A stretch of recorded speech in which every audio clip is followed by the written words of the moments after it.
Upper Room, Philippines. This is the Lord's touch, to show His love to God's family and His people. Pinagpalang araw po sa atin lahat, purihin po ang Panginoon.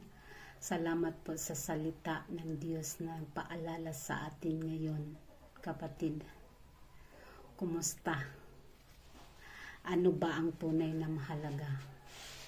Higit sa mahalaga ang buhay kaysa mga makamundong pangailangan. Ikaw po ba ang masyadong abala sa trabaho na halos na ubusan ka na ng lakas?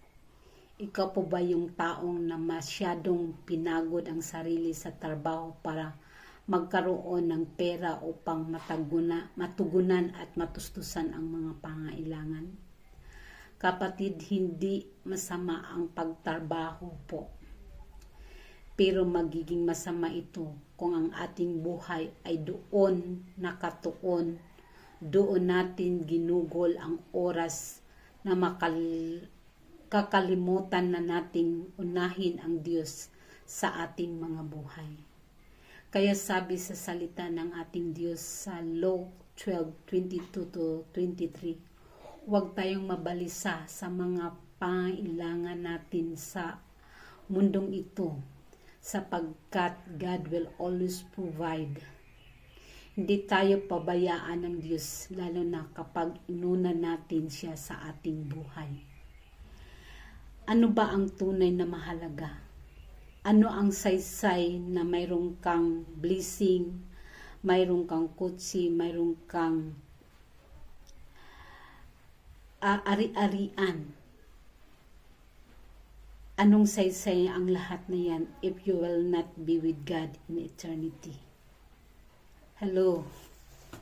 With God is eternity. Anong saysay na ang pangalan mo kilalang kilala sa buong mundo at yet your life will not be with God in eternity? Kaya tama si Moises, Lord, I cannot live without you. I cannot live without your presence. I cannot live without knowing you, because knowing you is eternal life. Na salamat po sa salita ni Lord na nagpaalala sa atin na anuman ka-busy sa buhay natin o mga kailangan natin gawin sa araw-araw,